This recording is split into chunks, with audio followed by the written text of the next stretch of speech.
Hi there, my name is Claire Quinlan and I'm a chartered physiotherapist for the past almost 10 years now, and I've been teaching Pilates for the last 6 of those. So this is just an introductory video to anybody who's new to Pilates. I've put up quite a few classes online, but again I wanted just to go right back to the start for anybody new that's joining, because it's always a good time to start Pilates, and this is something that you can work with at home. But it's very important that, I suppose the most important element of Pilates is the basics. So basically we need to establish these basics, learn how to hold our body, learn how it feels to get our core muscles working, and basically build layers of difficulty on top of that as the time goes on. But if we don't have that basic foundation and the understanding of what we're trying to achieve with Pilates, we're just really moving our body in a kind of a haphazard way. So Pilates is a much different form of exercise to lots of other things that we might have done in the past. You need to really, I suppose, tune the brain into your movement a lot more than you would maybe in a gym session, where you really are just focusing on getting certain kind of outer external movement muscles to work and to work a little bit harder. So just to give us all a little bit of information about kind of how the body works and where Pilates fits into this. So if we think about the build of our body, if I just turn to the side, so we have a very heavy head, so it's one of the heaviest parts of the body, and it sits on top of an S-shaped structure, which is our spine. What I mean by S-shape is that naturally we should have a little in curve in the neck, a little out curve in the thoracic spine or the upper back, and a little in curve again in that lower back, which leads us into our pelvis. The pelvis then takes obviously a lot of the weight and the force of the head and the force of the upper body as it stands upright, and it distributes that weight. Then we come down into the legs and obviously into the feet. So all the systems of the body have to work together to keep us in an upright position, because really we are a miracle of balance. We balance on these two little feet and we manage to hold ourselves upright. So where Pilates comes into that is understanding what holds us upright. So if you imagine we have an outer layer of muscles in the body, and they're designed just to move our limbs and to move our spine, to keep us moving. So as they contract and shorten, certain things happen, certain areas of the body move. So for example, as the biceps contracts, shortens, it pulls our lower arm bone, our forearm bone up, and we bring the hand up towards the shoulder. It's quite simple. So as a muscle contracts, it causes movement, and also as it relaxes, it causes movement. So without going too deeply into anatomy, if you visualize all the muscles on the front of our body are kind of designed to flex us, to draw us forwards, with all the joints really, our neck, our thorax, everything. All the muscles on the back of the body are then designed to extend us, to draw us backwards. So if you can visualize when the muscles at the back of the body shorten and tighten and contract, we get drawn backwards. So what we kind of need in essence is a balance of these. Obviously there's lots of other muscles down the sides of the body that also have a stabilizing role and a movement role. But if you can just visualize this in a simple way, that outer layer of muscles, the front ones flex us, the back ones extend us, and then down in the center, deep inside the body, almost surrounding the spine, we have a system of muscles called the core muscles. So one of the most common misconceptions that I've come across is that people look at these tummy muscles, the six-pack muscles, as your core. They are absolutely not. They're the flexors of the trunk, which is why we work them when we do a sit-up. Those muscles contract and we get a little sit-up, okay? So they're only one part of the movement system of the body. Deep inside those, we have a set of muscles, as I say, called our core muscles, which are designed to support the movement and the positioning of the spine when we're both at rest and also when we're moving. So you can't see or touch these muscles the same way as you could touch a bicep or a tricep on the outside of the body, because these are deep inside. So just to run through them really. So if we think about right underneath the skull, so we have a set of kind of core muscles really up here that support the weight of the head. So they stop the head from kind of bobbing when we're walking along. We don't have to think about working them, they just work. They control the movement of the head so that we're able to keep that nice and steady as we walk and we move. Once we move down then, there's a set of muscles that aren't technically core muscles, but they do support the positioning of the shoulder blades, which links into the movement of the arms. So these are the muscles between our shoulder blades at the back. They draw the shoulder blades towards the spine, but also down towards the hips. So they kind of support the shoulder blades as we move the arms and as we move the neck and the upper back. Also, when we move down, so our diaphragm would be linked into our core muscles. So around our lower back, which is one of the big centres of movement of our spine, it's where we move a huge amount from, we have a whole system of muscles that really supports that. At the top of it, if you can imagine it being an enclosed cylinder. So at the top of that cylinder, we have our diaphragm, which is why continually breathing throughout the Pilates class is really important, because it does bring in our diaphragm. At the base of that cylinder is our pelvic floor muscles. Think of it almost like a hammock that sits inside our pelvis and supports everything. And it also indirectly attaches to your spine.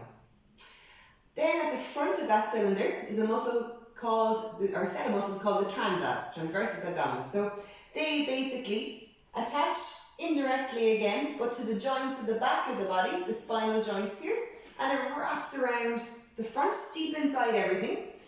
And it's almost like a little kind of corset, if you can imagine that.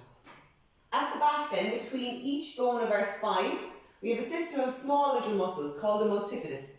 So what they do is as we bend forwards, they support each joint as it starts to come into that flexed position. So it just controls the movement of each one.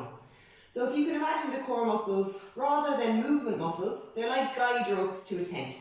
So if you put up your tent, the wind blows, the tent will fall straight over. Because again, it doesn't have that internal stability. But if you then take those guide ropes, put a little bit of tension through them, what you get is a much more stable structure. Again, it can move a little bit with the wind, but you're not going to get that falling right over. So it's kind of hard to describe this without physically having people in the room, but hopefully that makes a little bit of sense. So when we're standing, those core muscles are working to maintain our upright position. When we're moving, they're allowing that nice movement to happen in the joints. They're not creating it, they're guiding it and making it, I suppose, as efficient and as nice for the joints as possible. So that's really, those are the muscles that we now want to work on. Now, because we can't touch them or see them or feel them, that creates a little bit of a problem in that we have to use different mechanisms of triggering them and getting them to work that little bit harder. One of the ways to do that is using visualizations.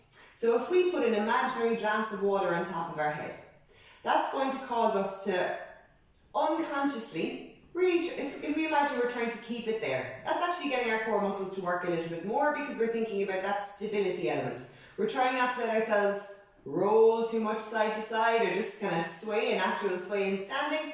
Immediately, if you do that, and do a little bit of this at home now if you like, put that glass of water on your head and really try and just keep it as steady as you possibly can. Unconsciously, that's getting your core muscles to kick in that little bit more. The other way that we can really challenge these muscles to work that little bit harder is by challenging our balance and challenging the stability of our trunk. Okay? So, again, if we go from a double leg stand to a single leg stand, what's now happening is obviously the muscles in our legs and things are working, but also what's happening through the centre of our body is stopping us falling into this position. Once we've taken away one of our support, I suppose our legs obviously, so our support beams, if you imagine, to the ground, once we've gone from 2 to 1, a lot of things have to happen so that we don't drop into this position. The core muscles are a huge part of that. So one of the best unconscious ways of getting our core muscles to work is through challenging our balance. And that's why I do quite a bit of that in standing through all my classes, because it's also functional. We're up and we're moving around quite a lot. So if we can bring a kind of a conscious element to getting these muscles to work, we're hoping that it will come into the unconscious. When we're just moving around and doing our bits and pieces, if we can build up that awareness consciously during a Pilates class, it starts to become a little bit more unconscious outside. So again, I want you just to imagine what happens if we have a sitting job or if we're driving a lot or even if we're at home and doing a lot of housework. I want you to visualize the position that puts us in. So we go from our natural S shape, which is the position that really our body has been designed to spend a lot of time in, into, let's say, a sitting position. So immediately when I sit, the curve in my lower back flattens. So if you can imagine that I'm fixed at a laptop or looking at my phone, we've gone from that S shape now into a C shape. And if you also think about that, the flexor muscles are actually in a shortened position when we're either typing on a computer or if we're peeling carrots or whatever it is at the sink, or if we're driving. So a lot of our lives have kind of come to doing things in that position, in a sitting position, whether it's your daily work at a desk, whether you're driving the kids around all day, or whether you're sitting on the couch and watching Netflix in the evening. If we now break down our daily movements, we're probably spending a lot of us anyway, are probably spending a huge amount of time in that position. That brings an imbalance really to the muscles in the front of our body, those flexors, and the extensor muscles at the back of the body. So when we're in this kind of forward, kind of relaxed position, kind of like you might be at 11 o'clock in front of your computer, you're kind of slowly coming more into that C shape, the muscles at the back of the body are on stretch and they're not working.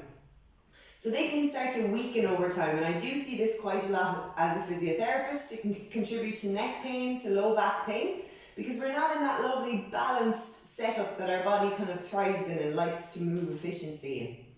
So again, in Pilates, we focus on the core muscles, but I also bring in quite a little bit of extensor work. So that's all the muscles at the back of our body that bring us back into extension.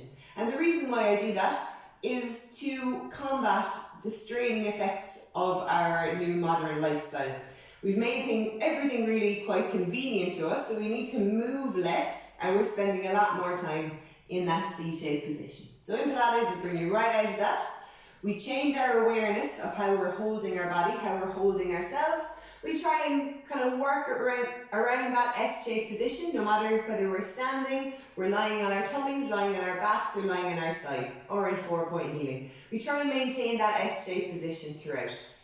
And online Pilates represents its own challenges, because normally I'm in the room with you, able to adjust your position and kind of, in a lot of cases, pop my hands on and just kind of give you a little bit of guidance how to move into the correct position and how to overcome some of those movement patterns that you may have developed over time that may be kind of a cause of your back pain or your neck pain. One thing you can do is you can use a mirror at home when you're starting Pilates. You'll be able to compare the way that I'm holding myself to maybe the way that you're seeing yourself in the mirror, and gradually over time start to make those adjustments. I continually talk throughout my class, so again, try and listen to all the little tips and guidances that I'm giving you. If you're using your mirror, use that as a little bit of feedback. Check in with the level of your hips, the level of your shoulders. Check, is your head in the center? Especially when we go from single leg standing or double leg standing to single leg standing, are my hips level? Am I able to maintain my trunk in the same position as when I was standing on both legs, or have I dropped through my hip? Have I changed the position of my upper body?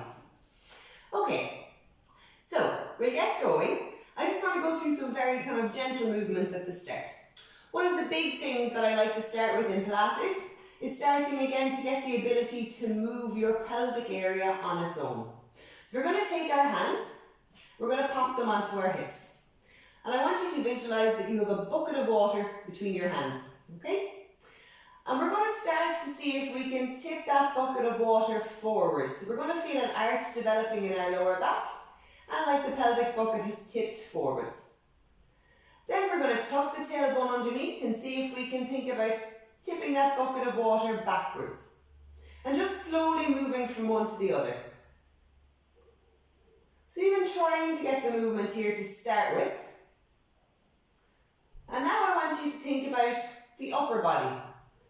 What we're trying to do is isolate the movement really from below the ribs to the pelvis, rather than bringing the whole upper body in with it. Because then what I'm doing now is I'm just flexing forwards from my hips and extending back through my hips. No real movement coming from my pelvis. When we tip the pelvis forwards, we bring those lower back joints into extension.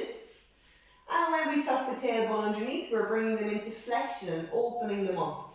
This can be a really nice exercise for bringing movement into your lower back during the day, because again, if you're waiting in a queue in Tesco's, your lower back is getting a little bit sore from standing. This is a lovely exercise you can bring in that nobody else would really know about once you get used to it.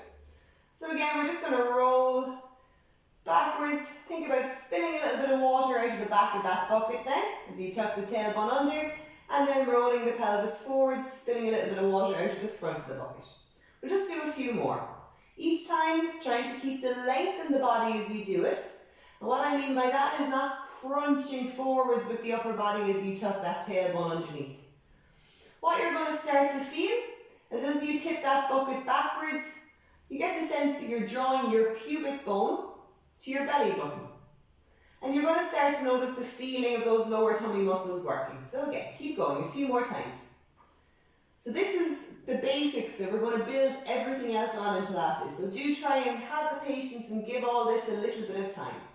So rolling the pelvic bucket forwards and rolling it backwards. Okay, what we're going to do now is we're going to bring that pelvic bucket into the middle position of those two. So again, if we tip the pelvis forwards and tuck the tailbone underneath, we're going to bring it back now into the middle position between those two. And it might feel like you're still having to work a little bit to hold that there. We take the heels of our hands now. We're going to find the front of our pelvis. I'm going to call these the hip bones in Pilates. They're technically the front of our pelvis, but it's just that little bit easier to find. So heels the hands on the hip bones, the bony parts here in the front of the pelvis.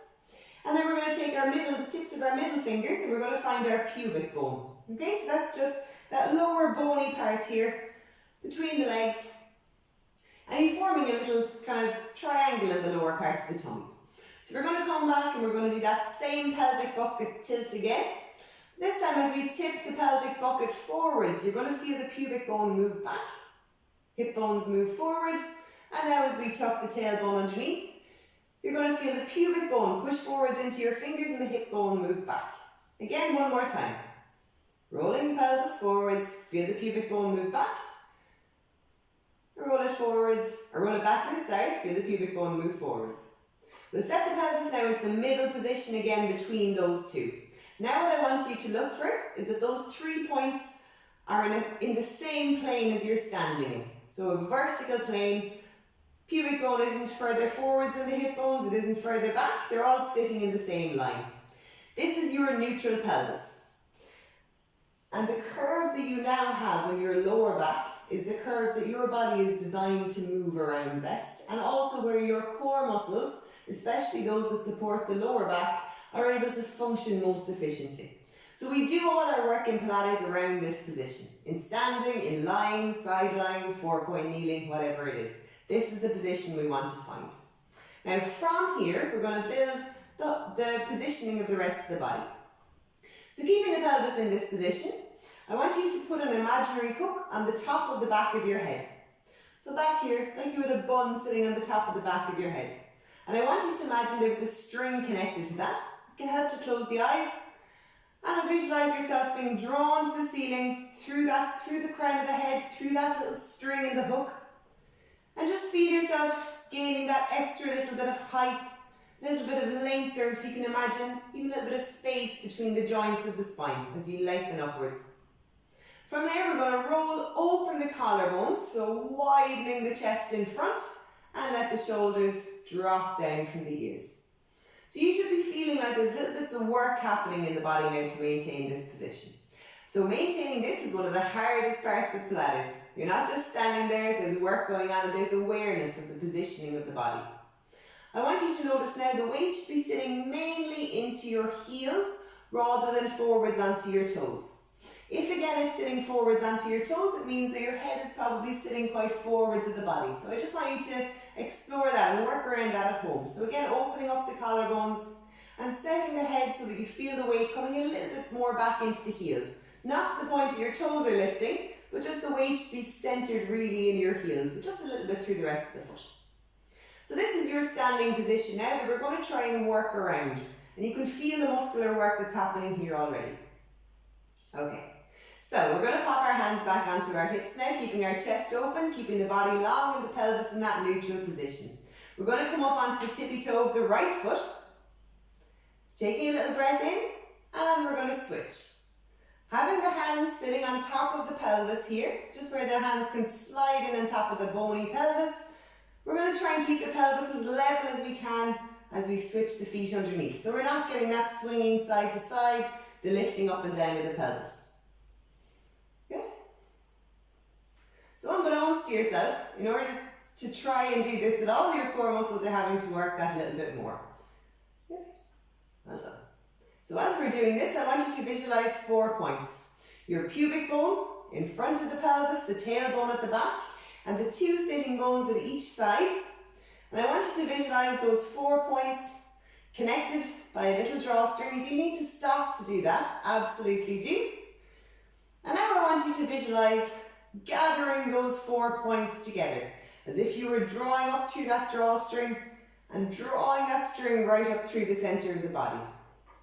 If you're struggling with that visualization, you can think about the same sense that you get of tightening those muscles to stop yourself in the middle of a P.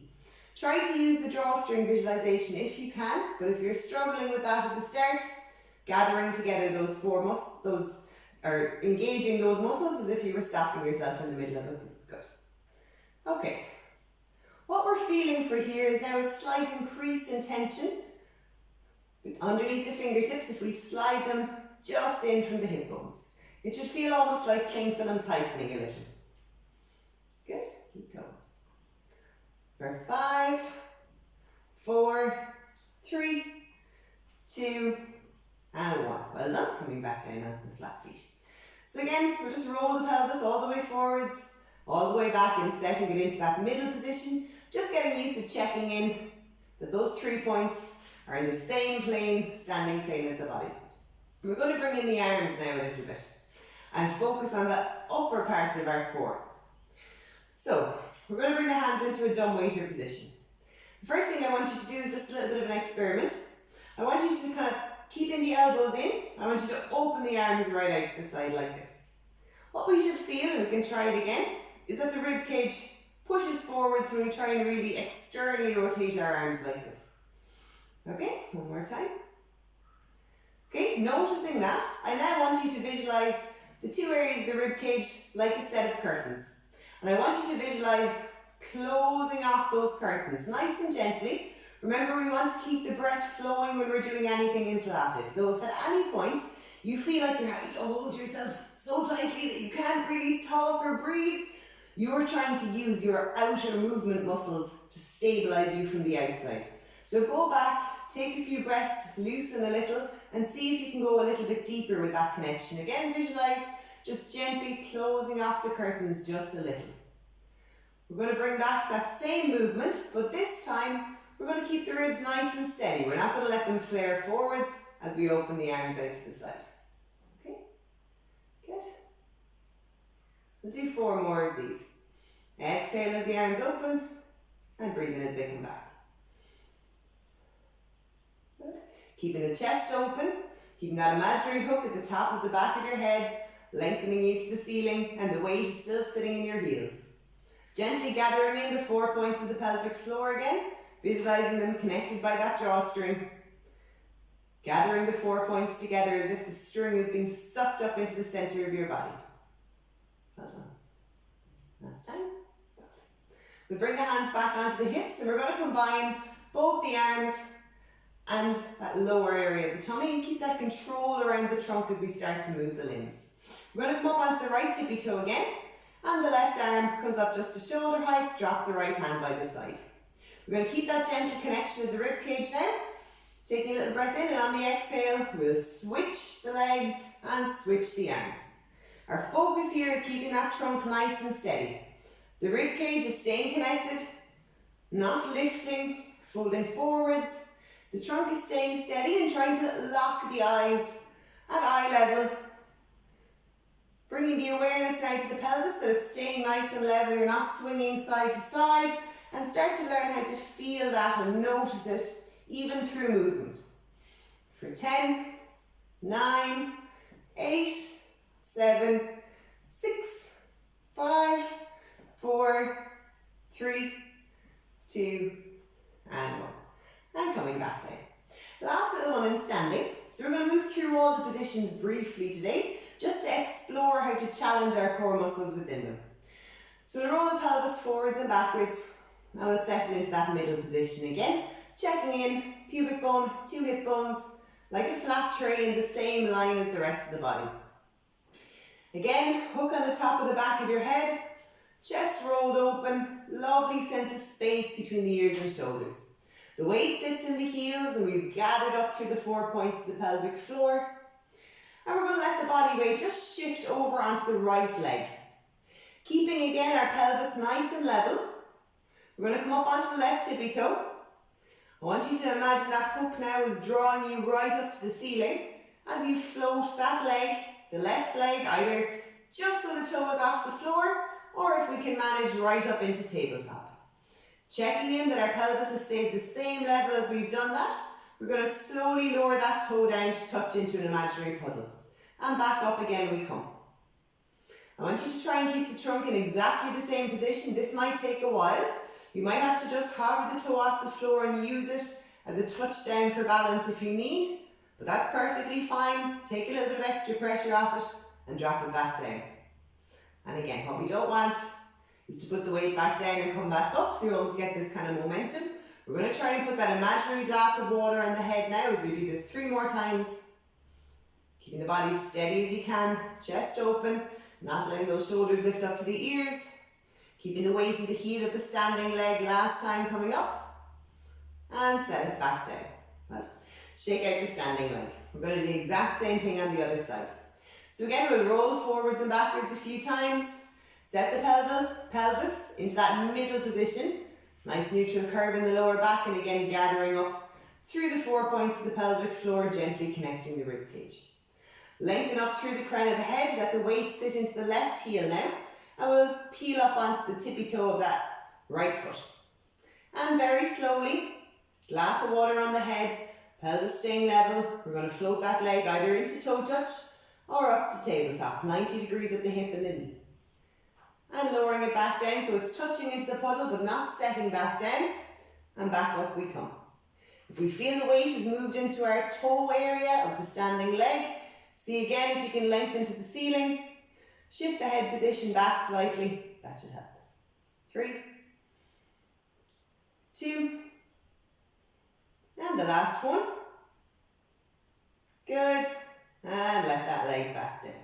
Well done. Okay, so that's us done in standing for today. Now we're going to peel ourselves down to the ground. So again, very important to work our stability muscles, but it's equally as important that we're able to move our joints. Each one individually. So again, when we move, if you look at my spine now, I can bend forwards without any real change happening in my spine. It's all happening at my hips. So we're going to start to move into our spine a little bit. We've so many different bones. We want them little bones and vertebrae, joints that create movement. We want them all to be able to create a bit of that movement. The more a joint moves, the healthier it is. Okay, so I want you to visualize yourself stuck to the wall behind you. And we're going to start to peel ourselves off like a banana skin. So starting with the back of the head. Letting the chin almost come to the neck. And then we're going to roll down, letting the shoulders start to drift forwards. Peeling down through the upper back now, still keeping the lower back fairly straight, until we get to unstacking that area. I want you to keep a slight openness in the hips, as if there was just a little kind of toothpick sitting just in the hip crease, and you were trying to keep yourself from being poked by it. Letting the arms and the head completely flop and relax at the end, we're going to slowly roll back up, restacking from the lower back, middle back, upper back, and finally neck and shoulders. We're going to do that one more time. Again, start by peeling the back of the head off the wall. Think like a banana skin, a little bit at a time. Now we're starting to let relaxation come into the neck and arms. As we start to roll forwards, it becomes more passive. Rolling down, bone by bone. Feel the weight of the head now as you roll forwards. Take a nice deep breath into the nose, in through the nose into the tummy. And on the exhale, just let the body go. The arms and head are completely relaxed here. We want to take out all the muscle activity so that we're really just opening the joints. Now we're going to walk the hands and knees forwards, down onto the mat, and from there we're going to come into a lying position. So again, we're just going to take a little rolled up towel. I'm going to use my jumper, which you can also use at home. Just so there's a little roll in it, this is going to sit underneath the sticky outy part of the back of the head. Now, you may or may not need this. What this is going to do is it's going to help to support our neck in a neutral position. We don't want it underneath the back of the neck, underneath the widest part, I guess, at the back of the head, so that our forehead stays aimed at the ceiling. If you feel that you can maintain this position without your towel, that's perfectly fine as well. But any of us that have a little bit of an increased curvature in our upper back or around our neck will benefit from having the towel underneath. So I'm just going to pop that in for today. So we want to maintain a very gentle chin tuck so that we keep our forehead aimed at the ceiling. Again, in this position, we're going to take the heels of our hands, pop them onto our hip bones, fingertips, finding our pubic bone in front. And again, we're going to create that pelvic tilting movement, so rolling the pelvis forwards, creating extra space underneath the lower back, and tipping the pelvis back towards us, flattening the lower back into the floor. And again, rolling forwards. Getting a little bit more feedback from the floor this time. When we roll forwards, we feel all our weight really sit onto our tailbone. And when we draw the pubic bone towards the belly button, flattening the lower back into the floor, we feel that space completely diminishing underneath our lower back. As we continue to do this, I want you to use the legs as little as possible, especially when we're tipping the pelvis back towards us, flattening the lower back into the floor. I want you to create that movement by drawing the pubic bone towards your belly button. Again, practicing a continual breath, breathing in and out, not allowing yourself to hold the breath when you're concentrating. We'll do 4 more. Rolling forwards, drawing the pubic bone to the belly button, feeling the lower back connect with the floor. Again, try not to push with your legs. Good. Lovely. And now we're going to set the pelvis into that middle position between the two, where the pubic bone and the 2 hip bones are like a flat tray that you could literally lie a tray of drinks across and they'd all be nice and level. Have a little feel underneath your lower back now. So that should have created a little space underneath your lower back when those 3 points are flat in the same plane as the body. This again is your neutral curve, the same as we said in standing. So having a little feel of what's underneath, you should also feel that your lower back muscles are fairly relaxed in this position. If they're working really hard, you're probably tipped a little bit too far forwards. Your pubic bone is probably a little bit lower than your hip bone. So again, just working into that flatter position where those 3 points are nice and level. We're going to take our fingertips now and find our hip bones and slide slightly inside. What we should notice here is that this area is a little bit softer than when we were standing. The reason for this is much more surface area of our body is touching the floor and supported by the floor. So we're now relying on our core muscles to maintain our position as much because the floor is doing a lot more of the job than when we were standing and it was just our feet in contact with the floor. I hope that makes sense. So we can now feel the change a little bit more as we actually visualize and start to work our core muscles. So if we close our eyes, and again I want you to visualize your pubic bone, your tailbone and your 2 sitting bones, and I want you to visualize gathering those 4 points together. Almost like that drawstring was now being drawn up through the centre of your body, gathering those 4 points. What we're looking for is a tensioning here. So this is your transabs really connecting with the rest of that cylinder of core muscles. The transabs is the one that you can kind of feel here a little bit. As it contracts and works a little bit harder, it gathers in rather than popping out like a tummy muscle when you do a sit-up. So in Pilates we refer to that popping out as doming, and it's something that we want to avoid, especially in the early stages of Pilates. Throughout the whole thing, but especially in the early stages, we want to feel this flat type tension just inside our hip bones, underneath our fingertips. Now again, we're just going to hold this for a couple of breaths as we breathe in and out.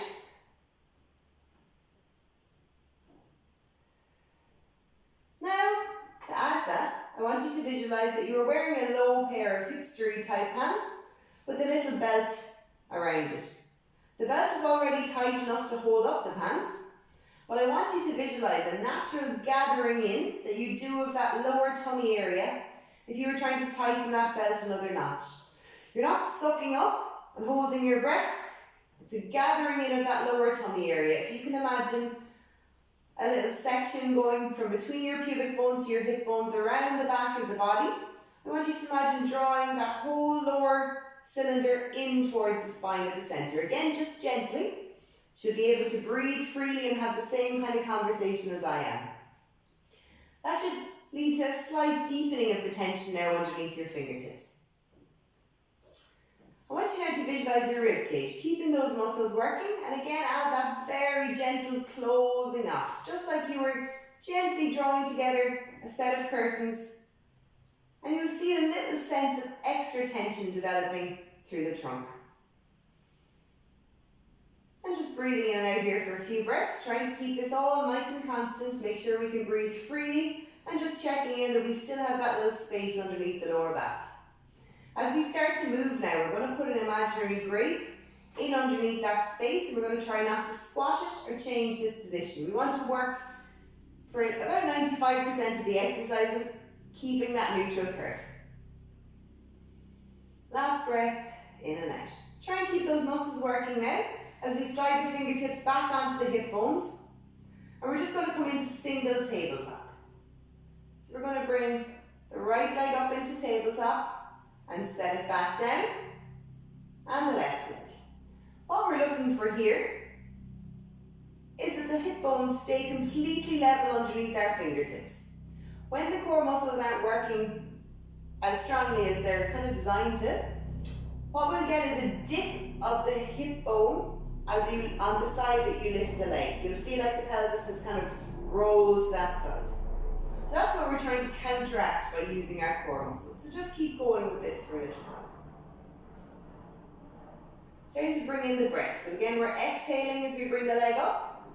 So the reason for this is as we exhale, our diaphragm becomes active to push the air out of our lungs. When the diaphragm becomes active, it draws in the rest of the core muscles to work a little bit harder with it. So again, we try and do the challenging movement on the exhale, but don't get too bogged down in that, just make sure you keep the breath flowing. It's something that you can practice with the easier, slightly slower exercises at the start. I want you to also think about rolling open your collarbones in the front of your chest, gently setting your shoulder blades nice and flush with the floor. So lots of things to think of now. Usually the first class or two of Pilates, you're more mentally tired than you are anything else. Good. Just do 2 more each side. This is something I want you to practice over the coming days, integrating those core muscles with the movement of the legs. You're starting to see now I'm really working on maintaining complete stability of my trunk while I'm challenging that stability with the movement of my legs. That's what Pilates is all about. And obviously the movements of the limbs become much more complex and harder to stabilize the trunk against. But it's so important to build your basics first. And back down. Well done. We're just going to glue the knees and the feet together for a moment and just bring a little bit of movement again into the spine. So we'll let the arms just roll out to the sides. We don't have to think about all those stabilizing elements now because we're just gently rolling and moving the spine. So let the knees fall all the way to one side and all the way to the other side, nice and smoothly and gently. We're just rotating the joints of the lumbar spine, the lower back, allowing them just total freedom of movement, almost going with the momentum now of the knees rolling side to side. And we're going to bring in the head now, letting it gently roll in the opposite direction. Good. 4 more. 3, 2, and 1. We're going to roll over onto our sides now. So this time we do need a little towel rolled up. We're going to extend the underneath arm. We're going to pop the towel just between the neck and the shoulder, with the underneath arm completely in line with the body. So again, fingertips extended, just the blade of your hand just touching the floor, because again, we don't want to hang on. We want to destabilize the trunk as much as possible so that we're using our core muscles to steady our trunk. Have a quick peek down, so we want to lengthen the legs away from the body, but we just want to make sure that we can see the tops of the feet. That indicates that the body is in one long line. If we can see the whole leg, we're probably in a forward moon shape. If we can see nothing, we're probably tipped backwards. So again, we want to find that lovely neutral position, like we were standing on the wall opposite us. Okay, so from here, we're going to take the top hand. Some of us might be wobbling here already, that's okay. Take the fingertips of the top hand like a spider and just set it down in front of the belly button on the floor. First few elements here, we're going to make sure one shoulder is stacked on top of the other, so it's not rolled forwards, and that one hip is stacked on top of the other. So again, if you feel the hip is rolled forwards or too far back, try and bring yourself into alignment. And again, this takes a little bit of time too. So using that hand as much as you need to start with. The aim of the game is obviously to take away as much support as we can and rely on our core muscles. Firstly, I want you to visualise your lower waist area. And I want you to visualise gathering that area, so just slightly tensioning it, as if you were trying to create enough room for a silk scarf to be drawn underneath your waist. So you're not moving the body, it's just a gentle tensioning of those deeper core muscles, creating that little bit of extra space there. Taking a second again, closing the eyes if you need, to tune into gathering together the 4 points of the pelvic floor, and adding that second visual of that natural drawing in that you do if you were trying to tighten that imaginary belt another notch. Take a little breath in now. We're going to press away through the heel of that top leg and bring that leg up to hip height and set it back down. I want you again to bring in the visual here of having a glass of water sitting on top of your ear. You're trying to maintain the body as steady as you possibly can as you lift and lower that top leg, just about to hip height and back down. Again, keeping that gentle tension in the lower waist as you lift and lower that top leg. Gradually starting to rely less and less on the fingertips of that stabilizing hand. And some of us might even be able to bring the hand to the hip. But if you find that you're wobbling now, set the hand back down. You want to use this for assistance to keep as much stability through the trunk as possible. If you're wobbling too much, we can't really build on that strength. Well done. So, this time we're going to hold that leg at hip height. You might be feeling a little tired around the hip. And again, tune in a little bit more to your core muscles. We're going to point the toe, slide the leg slightly forwards of the body until you can feel extra work having to happen to maintain your stability here. And then point the heel and draw the leg back. We're going to do 5 more of these. Point the toe, slide the leg forwards, point the heel and drawing back. And again, point the toe, slide the leg forwards, point the heel and back. Lovely. Last 3, 2.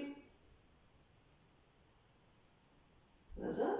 And last one. Using the fingertips as little as possible. Feel the work that's having to happen through the trunk. Well done. We're going to do the exact same thing on the other side. Well done. So again, getting yourself into the start position. A good start position is half the battle. So again, we're going to lengthen through the top hand, or the underneath hand, sorry. Press away through the heels of the feet. Make sure we can, if we skim the eyes down the body, that we can just see the tops of the feet. The lower waist gently gathers away from the mat, and again we take our time gathering together the 4 points of the pelvic floor, tightening that imaginary belt, and that gathering in that you do if you're to tighten that imaginary belt around the hip bones. Make sure we're breathing freely, gently connecting in the ribcage. Press away through that top heel to lengthen the leg even further. Lift the leg to hip height and set back down. Good. Working with the breath. Put your imaginary glass sitting on top of that top ear, trying to keep yourself as steady as possible. Well done. So lift and back down. For 3. Gradually relying less and less on those fingertips. Watching the shoulders are stacked, the chest is open. 2. The last one we're going to hold. Pausing for a moment, point the toe and slide the leg forwards of the body. This puts an extra challenge now of stability through the trunk, as I'm sure you can feel yourself. It's trying to use and tune into the core muscles to counteract that. Those muscles are the muscles that keep our trunk nice and steady. Well done. For 4, 3, 2. Good, last one. 1.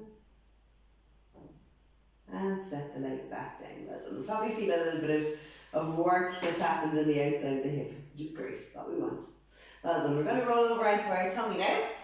And again, we can use our rolled up towel, but making it a little bit lower if it's rolled up quite high, and just pop it in underneath our forehead here, so our forehead isn't sitting on the ground. Again, we want to keep that gentle chin tuck with the forehead sitting nice and flush to the floor. As we're lying here again, we're lengthening. But now I want you to visualise there was a little annoying pebble just sitting between your hip bones and the floor. And I want you to visualise not again lifting the body, but just a gentle tensioning of the lower tummy muscles as if you were gathering them up away from the floor without moving the body, without changing position. Keeping those muscles working, again, you're gathering together the pelvic floor. And we're going to start by lifting the front points of the shoulders right up away from the mat, almost out of your peripheral vision, moving the shoulder blades together. So here we're working the extensor muscles against gravity, and let the shoulders roll back down. The head hasn't lifted, the hands haven't budged, just the front points of the shoulders, opening up the chest, while still gently keeping the lower tummy muscles gathered to the floor. We'll do 4 more of these. Exhale, open. Front points of the shoulders, and again we're keeping that sense of space between the ears and shoulders. Exhale, lifting the front points of the shoulders from the floor. Feel the skin crinkle between the shoulder blades at the back. For 3. Lots to think about. 2. And the last one, holding up there, we're going to add the second step now. So we're going to hover from the chest and forehead about 1 inch, still keeping that first step as the most important step, keeping the skin crinkled between the shoulder blades and just lengthening the hands down towards the toes while still keeping the thumb nice and close to the floor. If the arms raise too high, we drop the front points of our shoulders back down. So that first step being the most important, we keep the hands nice and low. And we're just going to pulse the arms here for 20 pulses. Almost with each pulse, you're focusing on opening the chest that little bit more. Trying not to rise too high, keeping the forehead about 1 inch or 2 away from the floor, because we really want to challenge the middle back here rather than just dropping all the work into the lower back. For 8, 7, 6, 4, 3, 2, 1. Well done. Hands in under the shoulders, push up into 4-point kneeling. And we're just going to come into our angry cat position, which you'll get lovely and familiar with. It's a tailbone tuck, rolling up into that angry cat curve, and sit the bum back onto our heels into shell stretch. Lovely opening effect through that lower back. Trying to relax the upper body, the hands and head as much as possible. Taking your breath or 2 in here. Well done. Let the left hand move all the way over to the left. Right hand comes on top so that you're opening up the right side of that body and breathing in.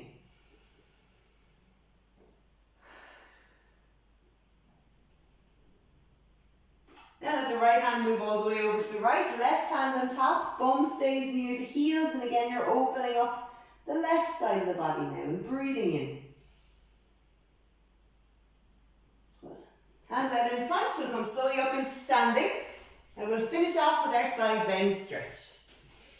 So standing as if you were standing between 2 panes of glass, up lovely and tall. And again, now we're just thinking about movement here. We're letting go of those stabilizing elements. As we run the hand down the outside of one leg, creep the arm up the other, and now visualize being drawn to the ceiling through that upper hand and breathing in, opening up the joints now on one side of the body. Turn the palm in the direction it's going to move now. Let the hand drop into the stretch. Pausing here for another breath. And then let the body go as it rolls around in front. Let yourself flap between the legs. And rolling slowly back up. Restacking the spine, bone by bone, till you come back into the standing position. Between the 2 panes of glass again, as you run the hand down the outside. Try not to roll forwards or back. Extend that arm up towards the ceiling as if there was a rope around your wrist, drawing you to the ceiling. Let the head relax. Turn the palm towards the way the arm is going to move and breathing in one more time. Feel that increase the stretch, and then let the body go as you roll forwards. We'll bring the back of the hands together, restacking the spine, right, and sliding one joint at a time back on top of the next. Continue the hands up towards the ceiling, releasing the rib cage now. Let it lift as you extend the spine and breathing in. Looking up at the thumbs if that's comfortable. Separate the hands, sweep the hands down, clasp the hands behind the back, and open up the chest as you extend back through those arms. And again, looking. Give yourself a little wiggle, a little shake, and well done. That's our introductory Pilates.